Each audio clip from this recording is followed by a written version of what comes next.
Avant que la vidéo ne commence, juste un petit mot concernant le partenaire séculaire de la chaîne, Gamesplanet.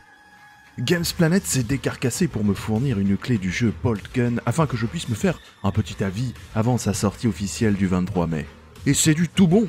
Un Doom-like des plus nerveux et percussifs. Dès les premières secondes, on apprend que nous retournons sur Graia, le monde forge libéré par le capitaine Titus des Ultramarines du premier jeu Space Marines.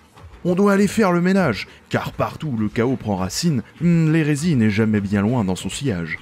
Vous avez jusqu'au 23 mai pour précommander le jeu et en plus, si vous passez par mon lien partenaire et que vous entrez le code promo BOLTER, vous aurez une réduction exceptionnelle que vous ne trouverez nulle part ailleurs.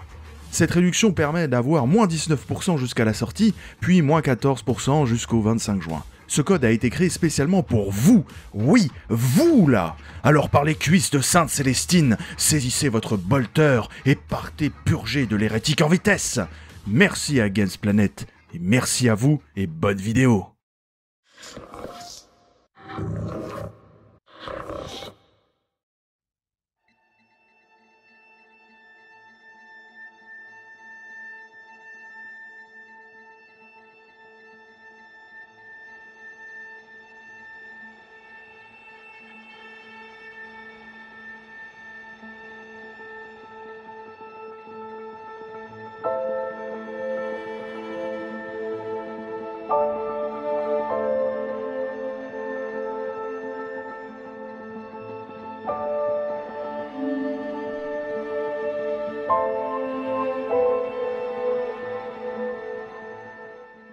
Le maître des Iron Hands, la Gorgone, le tueur de Wyrm, le fléau d'Azrinoth, le grand révérend de fer. Le primarque de la Légion des Iron Hands était une figure de légende parmi les peuples de son monde natal, Médusa. Ferrus Manus était l'un des primarques les plus forts, la chaleur d'une forge brûlant en lui, sa fureur étant tempérée par un extérieur aussi froid et inflexible que le fer.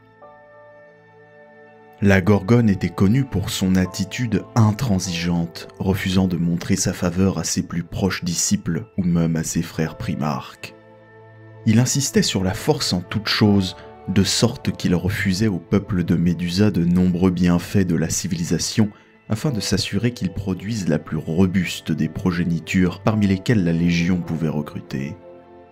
L'exigence d'excellence physique s'étendait au-delà du corps et de l'esprit pour inclure les outils de la guerre. La Gorgone était donc un maître forgeron, ses compétences n'ayant d'égal que celles de Vulcan, le primarque de la Légion des Salamanders. On disait de Ferrus Manus qu'il n'était vraiment en paix qu'en travaillant sur une enclume, créant des merveilles artistiques qui dépassaient même celles des seigneurs de Mars. Ferrus Manus a eu la chance d'avoir une physiologie remarquable, même parmi les primarques. Ses bras étaient recouverts d'un métal liquide, résultat, comme le prétendent les légendes de Médusa, d'une bataille menée contre la plus puissante des bêtes avant qu'il ne soit réuni avec l'empereur. Son armure était aussi lourde et impénétrable que celle d'un char super lourd, mais il gardait ses deux bras découverts pour pouvoir les utiliser à pleine puissance. Ferrus fabriqua d'innombrables armes au fil des décennies, certaines offertes en cadeau à ses frères primarques, d'autres réservées à son usage personnel. La Gorgone préférait personnellement les marteaux de guerre les plus lourds, les masses et autres types d'armes trop massives pour qu'un autre primarque puisse les soulever, mais qu'il pouvait manier seul au combat. La Gorgone était un géant brutal, sans ornement. Sa taille et sa largeur d'épaule étaient étourdissantes, même pour ceux qui s'étaient battus aux côtés de tels individus et les avaient vus saigner comme les autres hommes. Sa peau pâle était noueuse, couturée de cicatrices, car son cœur était celui d'un conquérant. Il avait soumis le plus hostile de tous les mondes connus de l'impérium des hommes, le sien, et il n'avait jamais rechigné depuis à mener par l'exemple. Son front était barré d'un pli sentencieux, ses cheveux couleur de schiste étaient coupés courts, son armure était noire, chaque surface forgée à la main, parfaite. La maîtrise métallurgique innée de Ferrus Manus lui-même se lisait dans le moindre ornement martial, la moindre courbe. Une haute collerette de fer noir s'élevait au niveau de sa nuque avec un liseré d'argent riveté. L'emblème du gantelet sur sa spalière mantelée avait été réalisé à partir d'une unique pièce de fer martelée à la main. Sur l'autre spalière pendait une cape de maille épaisse sur laquelle reposait Briseforge, son immense marteau de guerre. La main qui empoignait le manche d'ébène était de ce métal fondu et iridescent qui recouvrait jusqu'à l'avant-bras du primarque. Il émettait un chant d'acier brossé et semblait animé d'une vie propre. Ses yeux captivaient l'assistance. Ils étaient comme des pièces d'argent sans reflet, lointains et pourtant hautement hypnotiques. Ferrus Manus n'était pas réputé pour sa beauté. Il ne hantait pas les songes des hommes comme Fulgrim Sanguinius ou Horus, mais il était beau comme un sabre ou une armure forgée artisanalement pouvait l'être. Il exigeait la perfection de toute chose, et cette exigence était comme une main qui inclinait les têtes vers le sol.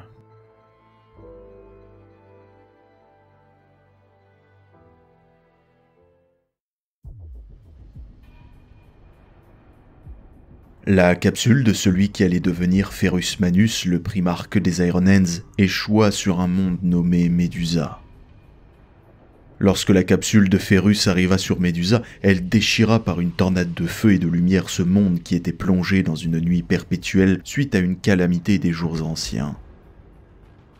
La capsule du primarque s'écrasa au flanc de la plus haute montagne de Médusa, Karachi, le pic des glaces, déclenchant une avalanche à son sommet et enterrant le jeune primarque sous la neige.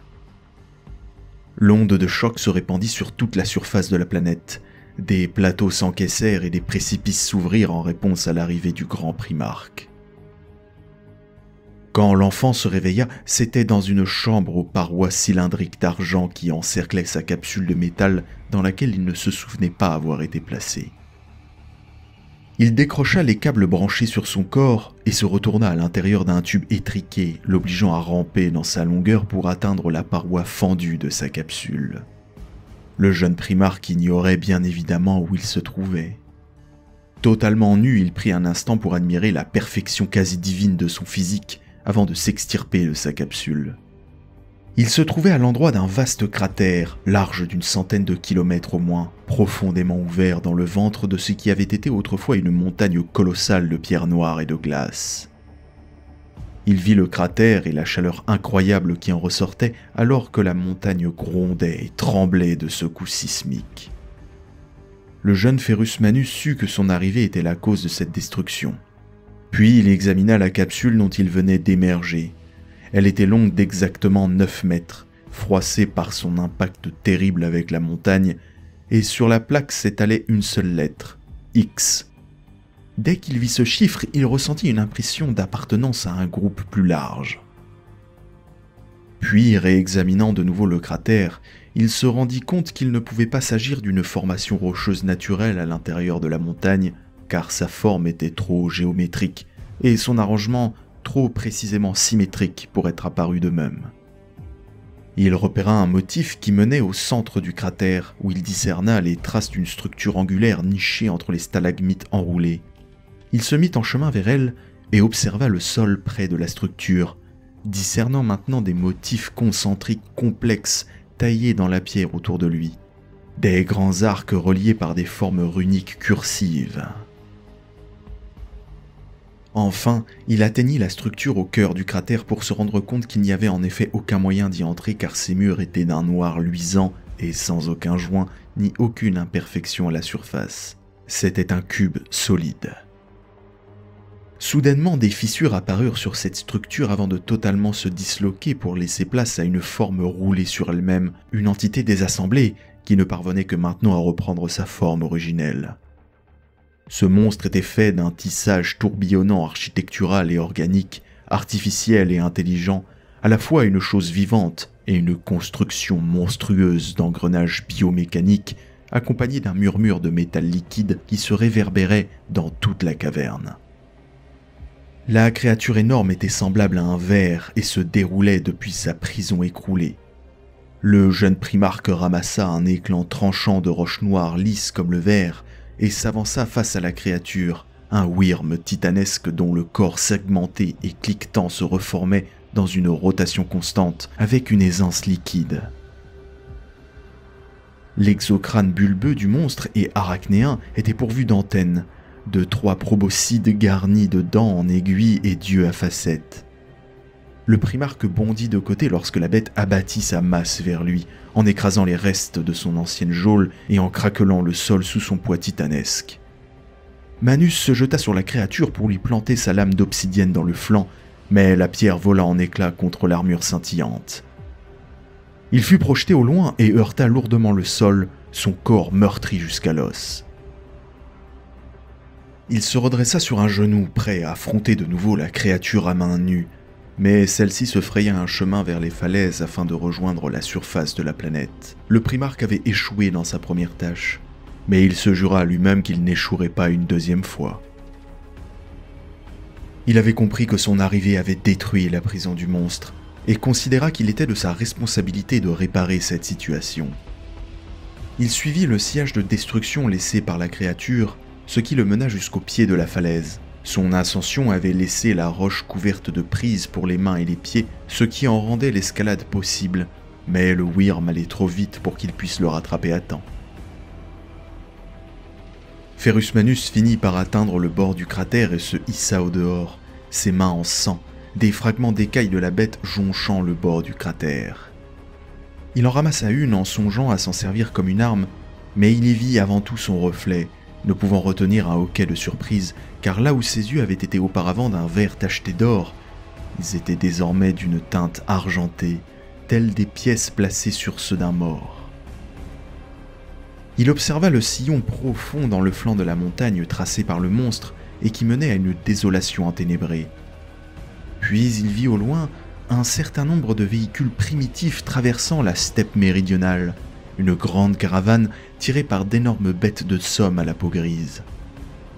Il discerna des hommes au dos courbé qui conduisaient ces animaux, protégés par des fourrures et de lourdes capes de cuir. Il voulut aller vers eux, apprendre où ils se trouvaient et qui ils étaient. Mais il s'était juré de détruire le wyrm et il refusa de briser sa parole. Il tourna le dos aux hommes de ce monde et suivit la trace de la créature vers les sables noirs et froids qui s'étendaient au nord.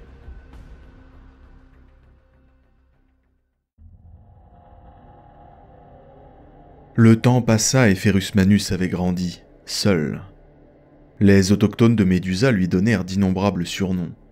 Les géants de la tempête du pinacle de Karachi, des guerriers mystiques formés d'élémentaux de roches sombres fusionnés en gaines cognitives d'armure minérale, l'appelèrent Cataclysme, car c'est sa chute sur la planète qui avait fait s'effondrer leur monastère dans la montagne et ses explorations qui avaient involontairement libéré le grand sorcier de sa captivité à cet endroit. Le jeune primarque n'avait pas été capable de l'arrêter car il n'avait pas été assez fort. Depuis ce jour, le jeune homme se fit appeler chasseur, hantant les contreforts de Karachi. Les seigneurs de guerre du Subliminat l'avaient appelé Cher, exprimant le désir d'une ressource trop inestimable pour être laissée sans nom. Le primarque avait démantelé leur cohorte de moissonneurs une par une.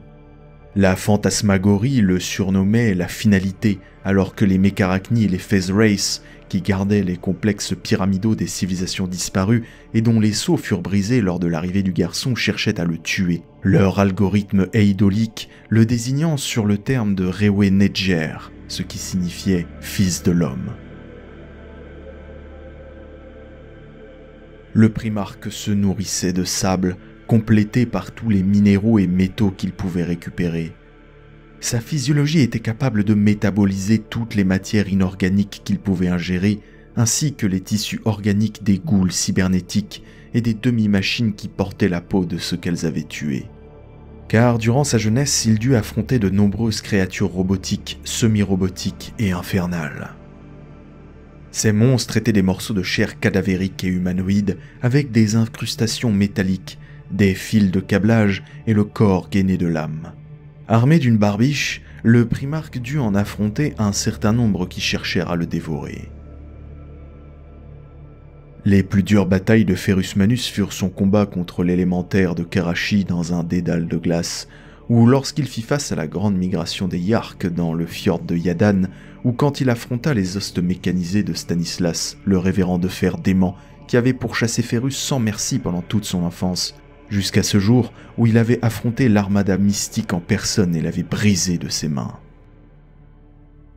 Quelques années plus tard, Ferrus avait atteint l'âge adulte et descendit des chaînes de montagnes inhabitées du nord lointain, là où s'élevait le pic des glaces. Il était devenu une véritable légende, car personne n'égalait la force de son bras malgré tous les efforts qu'il fit pour se trouver un adversaire digne de lui. D'après un mythe souvent ressassé, il défia un jour un géant des tempêtes de se mesurer à lui. Le géant prit entre ses mains une montagne et la lâcha une lieue plus loin, mais il fut humilié lorsqu'il vit Ferrus transporter à la nage la chaîne de montagne entière sur son dos pour aller la déposer sur une île voisine. Le primarque a parcouru la surface de Médusa, se faisant connaître de tous et acquérant une connaissance inégalée de sa planète. Il voyagea dans des contrées que tout autre que lui aurait jugées impraticables, escalada les plus hautes cimes et plongea vers les profondeurs des océans pour repousser toujours plus loin les limites de son corps.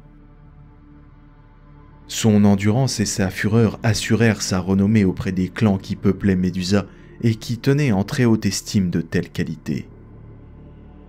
Il fut unanimement adopté comme l'un des leurs. Mais Ferrus ne chercha jamais à mettre un terme au conflit entre les factions, car la compétition était selon lui source d'émulation.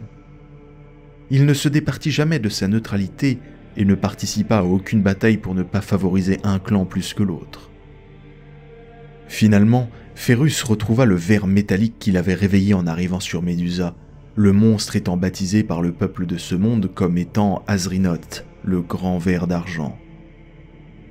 Le primarque parvint à pister la bête pendant des jours au travers de la légendaire Terre des Ombres, domaine des anciens entouré d'un voile de peur et de mystère dont on dit qu'elle abritait les reliques gigantesques de pierre et de métal d'une époque disparue, ainsi que les fantômes des défunts qui venaient y errer après avoir quitté la compagnie des vivants.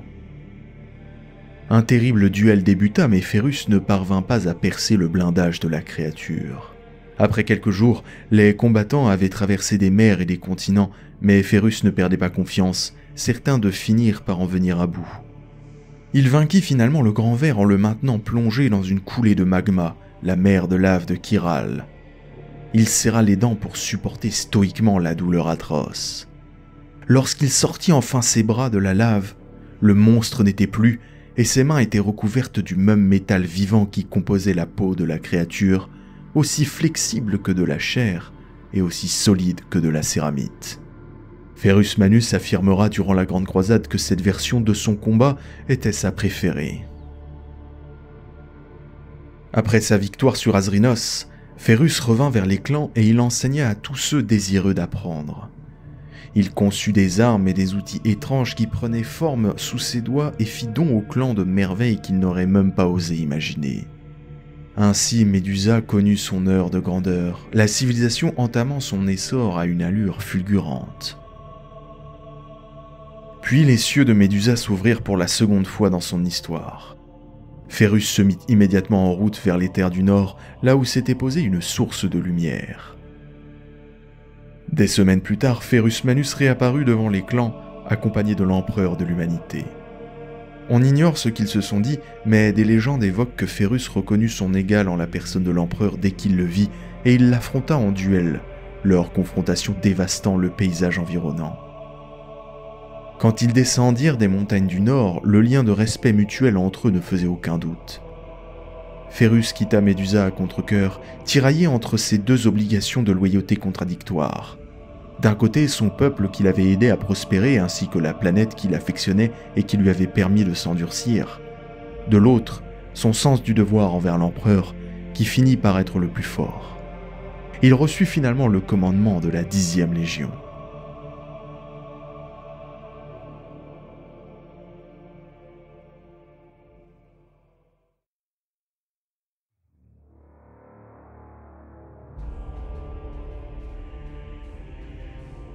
Ferrus Manus fut officiellement présenté à l'Imperium lors d'une parade qui fêta son retour aux côtés de l'empereur et de ses frères Horus et les Manrus.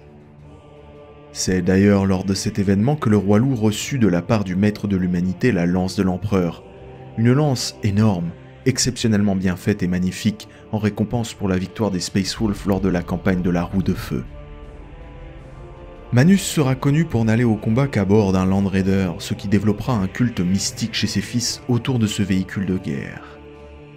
La Gorgone mènera les Iron Hands telle que fut nommée la 10e Légionnesse Astartes et se battit avec courage partout dans la galaxie, faisant regretter leurs agissements à tous ceux qui s'opposaient à la parole de l'empereur. La Légion recruta sur Medusa, dont les combattants se montrèrent eux aussi particulièrement résolus dans leur foi. Ferrus croyait avec passion dans le rêve de l'empereur d'unifier toute l'humanité, car elle était selon lui en grand danger et n'était d'ailleurs pas la moindre des menaces pour elle-même. À ses yeux, si elle n'était pas unie, elle finirait par être petit à petit anéantie. Ceux qui acceptaient la vérité impériale étaient accueillis à bras ouverts par Ferrus Manus, mais ceux qui la refusaient étaient abattus sans pitié. L'attitude implacable du primarque terrifia ceux dont il s'approchait, et de nombreux mondes passèrent à l'Imperium uniquement par peur des représailles pour lesquelles Ferrus Manus avait fini par être renommé.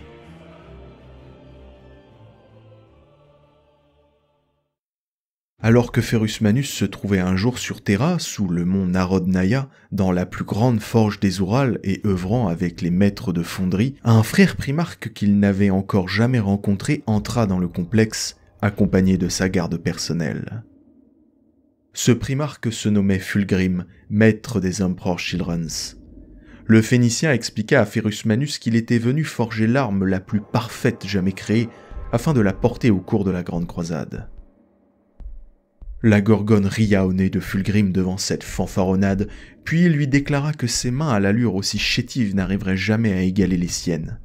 Les deux frères se lancèrent alors un défi, forger la meilleure arme qui soit. Ils travaillèrent pendant des semaines tout en s'envoyant des colibés joviaux. À la fin, Fulgrim avait forgé un marteau de guerre exquis, baptisé Briseforge, alors que Ferrus Manus avait fabriqué une épée à la lame dorée nommée Lame de Feu. Voyant ce que l'autre avait créé, chaque primarque déclara que l'arme de son rival était la meilleure des deux. Puis, ils se l'échangèrent, scellant leur amitié avec le fruit de leurs mains. Ce sera Fulgrim qui affublera Ferrus Manus du sobriquet la Gorgone, ce dernier trouvant que cela lui allait bien. Après leur rencontre au mont Narod Naya, les deux nouveaux amis retournèrent au palais impérial où Sanguinius était arrivé en apportant des présents à l'empereur, des statues délicates taillées dans la roche luisante de Baal, des joyaux d'une valeur inestimable et des objets splendides faits d'aragonite, d'opale et de tourmaline. Le seigneur des Blood Angels en avait ramené assez pour remplir une dizaine d'ailes du palais des plus belles merveilles qu'il pouvait s'imaginer. Fulgrim fut fasciné de découvrir qu'un autre de ses frères partageait son amour pour les ouvrages d'une telle beauté. Mais Ferrus Manus ne fut pas impressionné et affirma que de telles préoccupations étaient une perte de temps quand il leur restait toute une galaxie à dominer. Fulgrim ria et lui dit qu'il était une vraie Gorgone, que s'il ne prisait pas la beauté, il n'apprécierait jamais les étoiles qu'il devait reconquérir pour leur père. Fulgrim restera un frère à part aux yeux de Manus, car à part le Phénicien, il n'appréciera jamais vraiment ses frères, à part Vulcan des Salamanders, un frère avec lequel Ferrus Manus partageait une grande amitié, car tous deux étaient des artisans autant que des guerriers. À ses yeux, Fulgrim lui ressemblait plus que n'importe quel autre père de primarque. Leurs différences si prononcées étaient superficielles, et il ne leur avait pas fallu bien longtemps pour découvrir ce qu'ils avaient en commun, la perfection.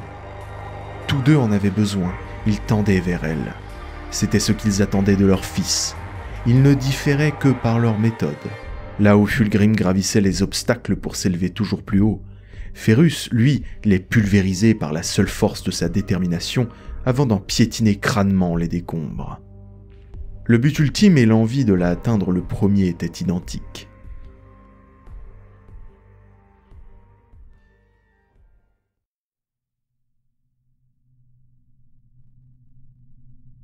Aux côtés de l'empereur, Fulgrim, Rogaldorn et Lorgar Aurelian, Ferrus Manus débarqua sur un monde nommé Nostramo. La population locale fut ébahie et muette de terreur respectueuse devant ces dieux venus des étoiles. Ce groupe formé du maître de l'humanité et des primarques fut baptisé la Délégation de la Lumière. Au cœur de la cité de Nostramo Quintus, le dirigeant de cette planète les attendait. un monstre qui hantait les mythes de Nostramo sous le nom de Night Haunter. Chacun des primarques se présentèrent à leur tour devant le sombre frère. Ferrus Manus fut le troisième à se présenter, mais le Night Haunter ne lui dit rien. Le voyant dans ses visions futuristes décapité, sa tête tenue dans la main gantée d'un autre guerrier, les doigts enfoncés dans ses orbites vides et son corps oublié, gisant sur la terre imbibée de sang d'un champ de bataille retourné par les chenilles d'engins de guerre. Lorsque l'empereur s'approcha enfin du Night Haunter, ce dernier s'effondra au sol en hurlant avant que l'empereur ne touche sa tête pour le calmer. Puis il le nomma Conrad Kurz. À la fin de la Grande Croisade, après le triomphe du Lanor qui vit Horus Lupercal proclamé maître de guerre, Ferrus Manus dirigea la 52e flotte expéditionnaire, entamant une avance en masse dans l'amas biplan inférieur. Le primarque rencontra presque par accident une civilisation connue sous le nom du Diasporex, une culture qui avait pour originalité d'être une armada de vaisseaux humains et xénos qui coopéraient afin de sillonner ensemble l'espace. Dans un esprit de pardon fraternel, Ferrus Manus avait généreusement offert de rapatrier les milliers d'humains que comptait le Diasporex sur des mondes alliés, s'ils acceptaient de se soumettre à la loi de l'empereur de l'humanité. La proposition du primarque fut rejetée d'emblée et les communications coupées. Face à une telle insulte faite à la volonté de l'empereur, Ferrus Manus n'avait d'autre choix que de lancer la 52e expédition dans une légitime campagne contre le Diasporex.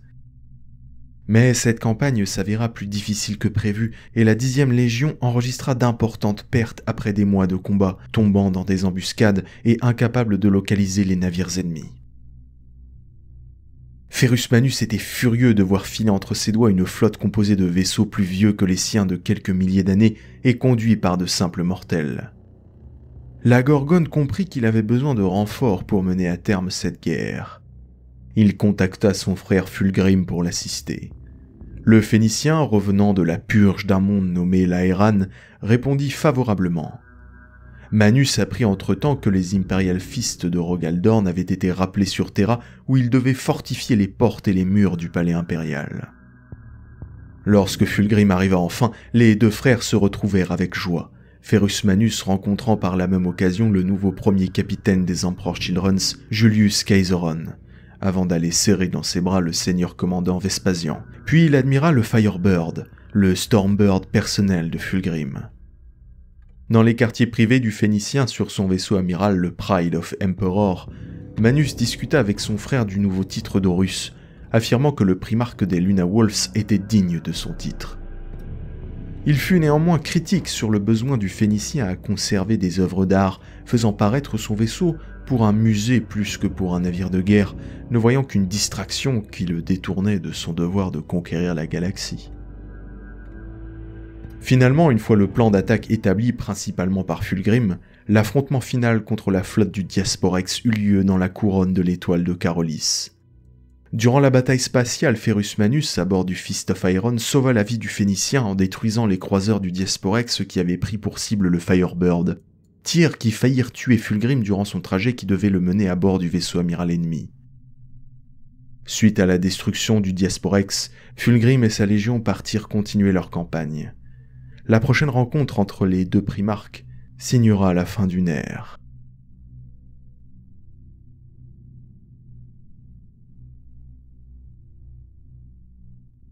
Horus Lupercal était tenu en haute estime par Ferrus Manus qui l'appréciait pour son idéal martial.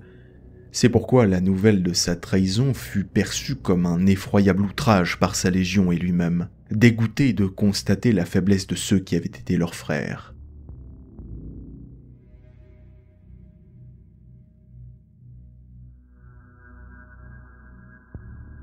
Alors qu'Horus avait été corrompu sur Davin et préparait sa rébellion, Fulgrim avait sombré dans la démence à cause de l'épée démoniaque que le Phénicien avait prise sur l'Aéran. Horus et Fulgrim eurent une entrevue après la destruction de la technocratie horétienne, entretien qui verra in fine Fulgrim rejoindre le camp d'Horus.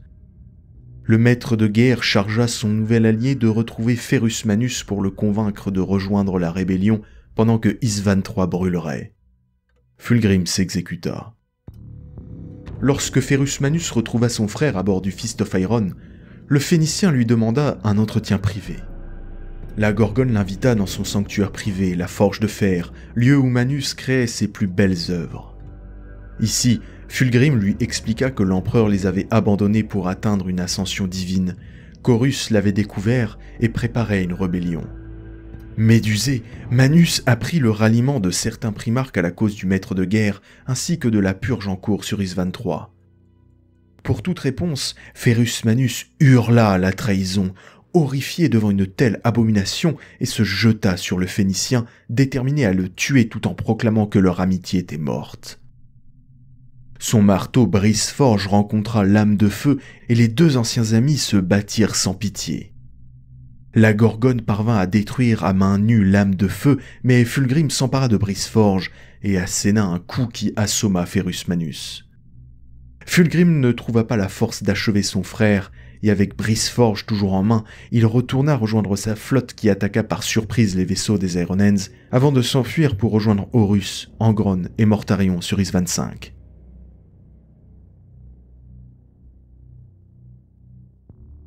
Revenu à lui, Ferrus Manus fulmina devant cette trahison odieuse. Prononcer le nom de Fulgrim était désormais interdit en sa présence. La Forge de Fer était devenue son refuge alors que sa légion se remettait des dégâts subis par l'attaque surprise des empereurs Childrens. La Gorgone avait ordonné de mettre le cap vers Terra pour prévenir l'empereur de cette trahison. Mais les navigators et les astropathes lui apprirent que c'était désormais impossible car de titanesques tempêtes warp s'étaient déclenchées, empêchant tout voyage. Ferrus Manus était d'autant plus furieux face à l'injustice d'avoir survécu à une telle trahison pour se retrouver ensuite empêché d'emporter la nouvelle à l'empereur par quelque chose d'aussi trivial qu'une tempête du warp. Puis son cœur astropathique finit par recevoir un message, ce qui créa un soupçon chez certains, comme si on voulait que la Gorgone reçoive cette missive. C'était un ordre de Rogaldorn, le champion de l'empereur, qui ordonna à tous les primarques de rallier Isvan V, base de l'architraître, et de l'éliminer. En plus des Ironens, les Salamanders, l'Alpha Légion, les Iron Warriors, les Wordbearers, la Raven Guard et les Night Lords furent mobilisés. Ferrus Manus ordonna de faire cap immédiatement vers Isvan V, refusant d'attendre l'ensemble de sa légion, aveuglé par son désir de vengeance et celui de tuer Fulgrim pour restaurer son honneur. Il pensait que des faiblesses devaient exister en lui, car Fulgrim n'aurait pas couru le risque de tenter de le rallier à la cause du maître de guerre s'il n'avait pas véritablement cru qu'il se joindrait à eux. Il craignait que certains finissent par dire que peut-être Fulgrim avait raison de croire qu'il le suivrait dans sa perfidie. Arrivé à Isvan V sur le pont du Ferrum, Ferrus Manus accueillit ses frères Vulcan et Corvus Corax pour débattre de la meilleure façon de détruire les forces présentes sur Isvan V. Arrivé dans le système d'Isvan, la Gorgone faisait les 100 pas sur le pont de son vaisseau, tel un lion méduséen en cage, dans l'attente des nouvelles de sa légion envoyée faire une reconnaissance discrète pour identifier les positions ennemies. Les primarques avaient cartographié les zones d'atterrissage ainsi que les schémas d'attaque optimaux. Néanmoins, sans les autres légions chargées de mater la rébellion d'Horus, rien ne pouvait encore être accompli. La Gorgone était frustrée de ne pas pouvoir accomplir la volonté de l'empereur immédiatement alors qu'il était arrivé à Isvan, mais il savait que lui et ses deux frères ne pourraient vaincre les forces du maître de guerre sans soutien. Les légions de Corax et Vulcan étaient prêtes à commencer leur attaque sur Isvan V, mais aucune nouvelle des Wordbearers, des Night Lords, des Iron Warriors et de l'Alpha Légion n'arrivait. Lorsqu'un astropathe nommé Sistor mit le pied sur la passerelle de commandement, Ferrus Manus le rejoignit, et ses mains saisirent les épaules de l'astropathe dans leurs poignes accablantes, suppliant d'avoir des nouvelles des 4 légions. Corax lui demanda de reposer le pauvre astropathe qui faillit finir écrasé entre les mains nerveuses de la Gorgone. L'astropathe lui apprit que les 4 légions n'étaient plus qu'à quelques heures. Ravi, Ferrus déclara une offensive planétaire totale, sachant que les renforts arriveraient pour une seconde vague. Il décréta que lui et ses Morlocks, vétérans de la 10e Légion, assureraient l'avant-garde, alors que Corax et sa légion devaient s'emparer du flanc droit de la dépression d'Urgal où se terraient les traîtres, puis poussé vers le centre. Quant à Vulcan, il était chargé du flanc gauche. Les autres légions devaient les rejoindre dès leur sortie du Warp, sécuriser le site d'atterrissage et venir les soutenir. La Gorgone débarqua sur Isvan 5 depuis un module d'atterrissage largué depuis l'orbite avec d'innombrables autres modules qui saturaient le ciel au-dessus de la dépression d'Urgal. Les forces combinées des 3 légions fendirent les airs pour exercer leur vengeance sur leurs frères de jadis.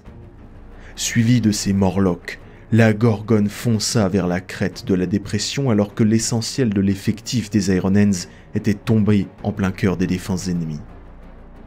Ferrus Manus jeta les renégats au sol à l'aide de ses poings luisants ou les abattait sous les projectiles énormes de son pistolet ornementé. Il massacrait les Astartes ennemis à la douzaine et leur aplomb de parjure s'estompa devant une telle incarnation de la guerre. Le primarque s'enfonça plus encore dans les rangs des renégats dont l'entraînement ne les avait jamais préparés à affronter la colère d'un primarque, d'autant plus quand celui-ci venait de Médusa. L'attaque des loyalistes enfonça l'arrière de la ligne des traîtres, un arc incurvé au centre duquel se battait Ferrus Manus. La Ravenguard, elle, fauchait le flanc droit de l'ennemi alors que les Salamanders calcinaient le flanc gauche. Alors que le théâtre d'Isvan 5 devenait un abattoir aux proportions épiques, 4 nouvelles légions débarquèrent enfin sur Isvan 5. L'Alpha Légion, les Wordbearers, les Nightlords et les Iron Warriors. Pendant le déploiement des 4 légions, Ferrus Manus continuait d'abattre ses poings tout autour de lui tels des boulets d'acier argenté qui broyaient les os et les armures partout où il frappait. Après avoir épuisé depuis bien longtemps toute sa réserve de munitions, Ferrus Manus avait lâché son pistolet, mais n'avait pas besoin d'armes pour rester une machine de mort. Aucune lame n'était capable de le blesser, aucun tir ne pouvait pénétrer son armure. Chacun de ses mouvements s'accomplissait dans une économie de mouvements fluides et il tuait à chaque pas en emmenant la formation des Morlocks s'enfoncer dans les lignes des traîtres. Ferrus Manus souhaitait partir en avant de ses guerriers, se frayer un chemin sanglant au travers des traîtres à la recherche de Fulgrim, mais tant que l'issue de la bataille demeurait incertaine, il refusa d'abandonner ses devoirs de commandant et chercher le duel avec le Phénicien pour mettre un point final à leur inimitié. Même au travers de sa fureur, Ferrus Manus saisissait quelle tragédie horrible se jouait autour de lui, comprenant que plus rien ne serait plus jamais comme avant suite à cette bataille, que même après la victoire qu'il pensait acquise, cette trahison allait entacher à jamais l'honneur des Astartes, et que tous les hommes les craindront avec raison. Quand il vit les engins sombres des Nightlords, les oiseaux d'assaut des Wordbearers et les transports lourds des Iron Warriors qui se posèrent sur la dépression et dégorgèrent leurs guerriers, il crut le triomphe de l'Imperium acquis malgré des pertes effroyables. Puis, comme un signe du destin, il aperçut Fulgrim au loin.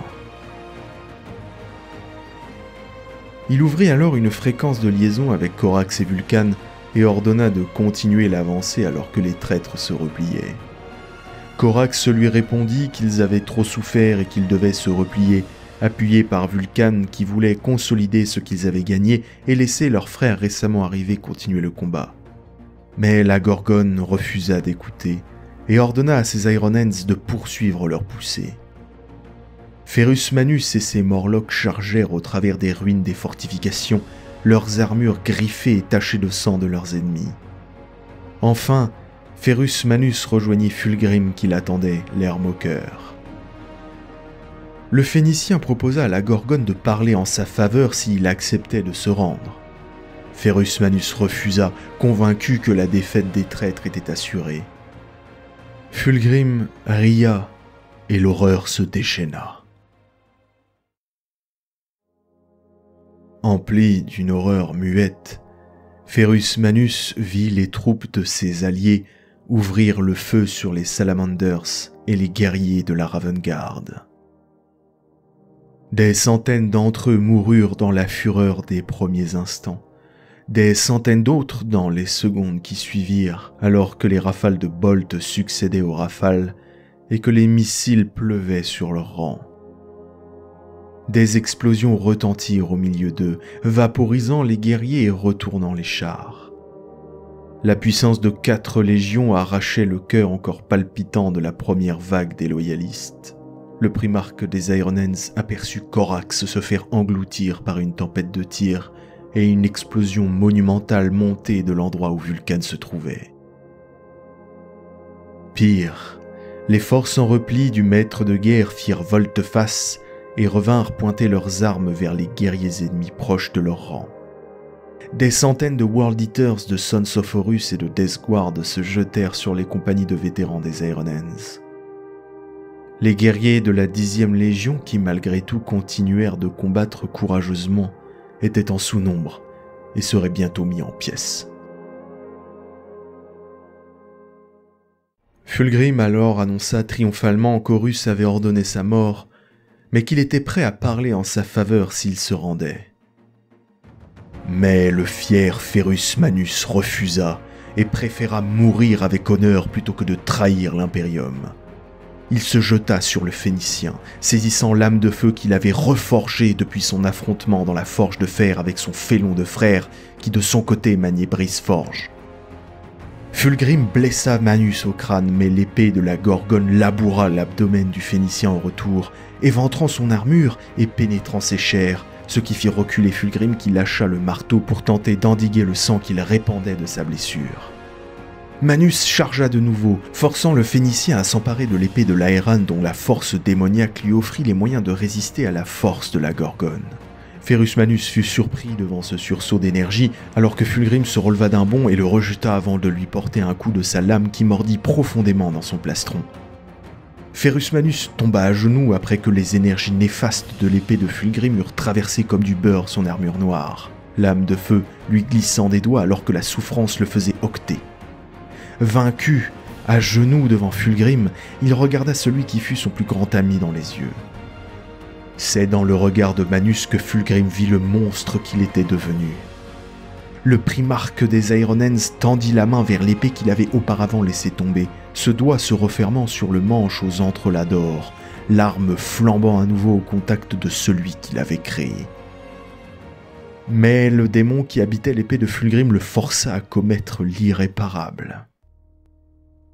L'acier forgé par le Warp rencontra la chair d'acier de Ferrus Manus. Son tranchant surnaturel traversa sa peau, ses muscles et ses os en poussant un piaillement dont l'écho résonna dans des confins encore inconnus des mortels.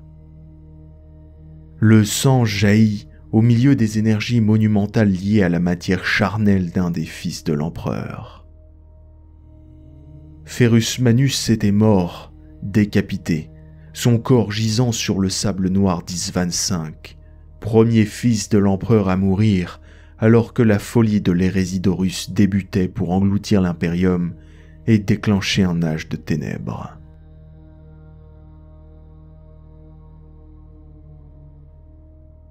Fulgrim fut terrassé par son irréparable geste.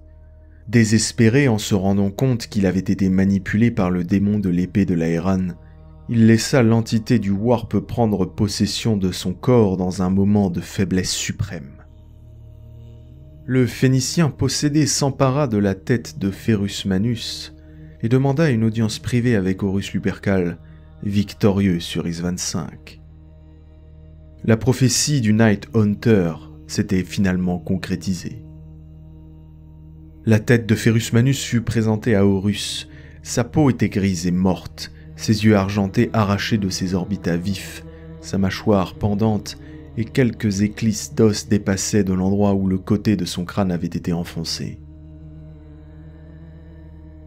Fulgrim jeta la tête aux pieds d'Horus, les orbites de la Gorgone ravagées jetant leurs accusations aveugles vers le maître de guerre. Mais la profanation de la dépouille de la Gorgone ne s'arrêta pas à sa décapitation. Comme des chacals, les guerriers enragés de la rébellion d'Horus s'étaient jetés sur le corps de Ferrus Manus.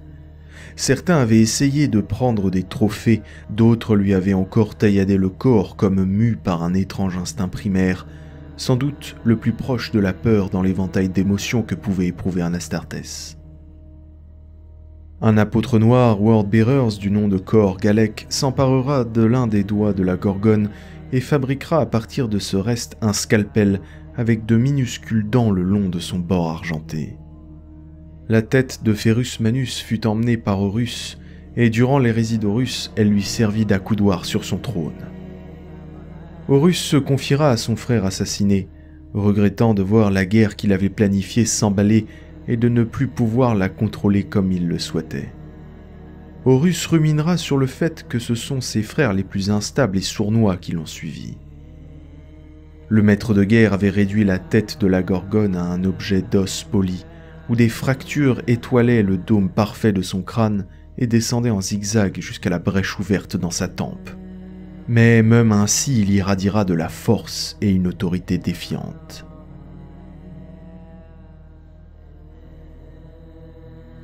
Dix millénaires plus tard, un inquisiteur du nom de Kinebad trouva un obélisque sur le monde de Drahor.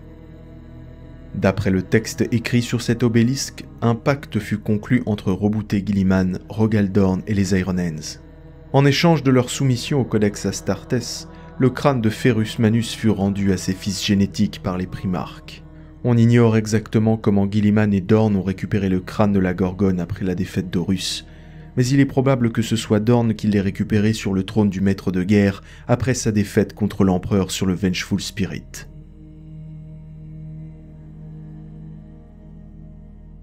Ferrus Manus était physiquement mort, mais il resta un fantôme durant l'hérésie d'Horus, hantant les mémoires de ses fils, mais aussi de ses frères. Lorsque Vulcan fut capturé par Konrad Kurz suite à la débâcle d'Isvan V, le seigneur des Dracs verra la Gorgone dans sa prison qu'était le Nightfall, le vaisseau amiral du Night Hunter. Il était pâle, les joues enfoncées, les yeux froids, vitreux, une ligne rouge sombre autour de son cou, colmaté en partie par son sang de Primarque. L'apparition de Ferrus Manus devant Vulcan expliqua que son corps gisait sans tête sur un désert de sable noir, putrifiant lentement dans une armure tachée de sang. Il accusa Vulcan de l'avoir laissé se faire tuer, de lui avoir fait défaut durant la bataille d'Isvan V alors qu'il l'avait supplié de se tenir à ses côtés dans la dépression d'Urgal. Il prétendit qu'au moment de sa mort, il avait réalisé qu'il avait le dessus sur Fulgrim, mais que le Phénicien n'était pas ce qu'il paraissait être. Au fil des tortures que vécut Vulcan entre les griffes de Kurz, l'apparition de Ferrus Manus se moqua du primarque des Salamanders, l'accusant d'être faible. Il semblait de plus en plus cadavérique et putréfié à chaque apparition, moqueur, bavard et désagréable. La Gorgone accompagna Vulcan dans ses tortures, les subissant à ses côtés, faisant douter le seigneur des Dracs sur sa santé mentale. Étrangement, même Konrad Kurz semblait ressentir la présence de la Gorgone en ces lieux. Mais quand Vulcan parviendra finalement à mettre une dérouillée à Konrad Kurz au sein du labyrinthe de fer dans lequel il avait été enfermé, Ferrus Manus retrouvera sa forme glorieuse, fier de voir Vulcan redevenir lui-même tout en n'ayant jamais relâché prise, en se mettant au même niveau pitoyable que le Night Hunter. Mais était-ce une vision de Vulcan ou bien autre chose? Nous ne le saurons sûrement jamais. De même, à la toute fin de la guerre dans la toile, l'empereur de l'humanité marcha sur les démons qui tentaient via la toile Aeldari d'envahir Terra. Le maître de l'humanité était accompagné de ses custodiens et sœurs du silence, mais aussi par des formes qui se déchaînaient au milieu des flammes psychiques qu'il projetait. Des spectres esquissés dont les apparences ardentes et indistinctes affrontaient les démons et ne cessant de changer. Des avatars des 10 000 déjà tombés, des silhouettes de Space Marines loyalistes morts trahis à Isvan. Au milieu de ces résurrections psychiques temporaires, la forme de Ferrus Manus apparut et se battit avec son père contre les entités démoniaques avec toute la fureur du cœur de Médusa.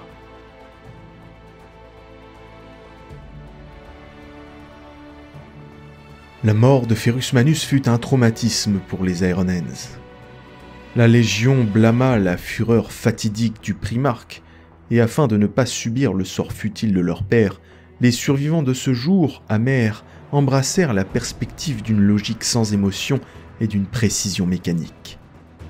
Ils raillèrent la chair pour sa fragilité, faible et source de toute émotion.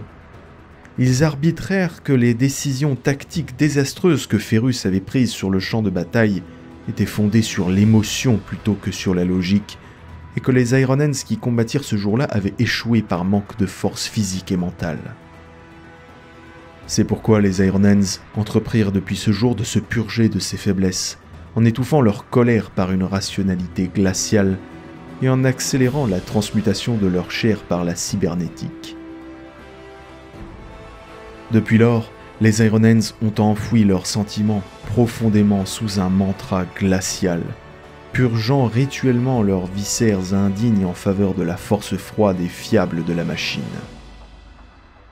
Encore de nos jours, chaque Ironhands sait au fond de lui qu'il lutte pour un but impossible, car une machine ne peut pas vénérer l'empereur, ni entretenir les traditions d'un primarque défunt. Mais un homme de chair et de sang, quand bien même il serait un Space Marines, n'est pas assez fort pour défendre l'Imperium. Cette contradiction est le legs involontaire de Ferrus Manus, une dichotomie qui poussa le chapitre héritier de la 10e Légion et ses successeurs à aller de l'avant tout en le retenant dans le passé de l'échec. Certains Ironhands n'ont pas accepté le trépas de leur primarque et préfèrent encore aujourd'hui nourrir l'illusion qu'il a réussi à s'échapper d'Is-25 et qu'il reviendra un jour. Cette chimère réconfortante ne les aida guère à surmonter le massacre, car leur primarque avait disparu et leur légion était décimée, de sorte qu'ils revinrent à Médusa le cœur plein d'amertume. Les Ironhands se mettront à se haïr dès lors eux-mêmes, reprochant la défaite d'Isvan à leurs propres aïeux, voire à leur primarque. Mais certains conserveront la foi, notamment les frères de la compagnie clanite Kargul, des guerriers méticuleux réputés pour l'incroyable précision de leur stratégie. Pour les Kargul, la patience est mère de toutes les vertus, car depuis 10 000 ans, ces frères de bataille de la compagnie défendent l'étendue glacée du Karachi, guettant un signe de la résurrection du primarque. À leurs yeux, les fils de Manus et l'Imperium tout entier ont besoin du père des Ironhands. Aussi, il ne fait pas de doute qu'il reviendra. Pour les Kargul, ce n'est pas une question de foi, mais de logique élémentaire. Bien que le chapitre des Ironhands affirme sans cesse que l'espoir est un mal pernicieux, une faiblesse de la chair Oni, tant que les Kargul monteront la garde, l'espoir vivra. Qui sait, 2 primarques sont d'ores et déjà revenus, pourquoi n'en serait-il pas de même pour Ferrus Manus ? La Gorgone était un être froid d'extérieur, brûlant à l'intérieur. La parfaite complétion entre la fureur de la chair et la rigueur mécanique de la machine. Ferrus Manus incarnait à la perfection cette dualité, mais sa mort poussa ses fils à embrasser un seul aspect. Seul son retour parviendrait à concilier les Ironhands avec leur héritage génétique.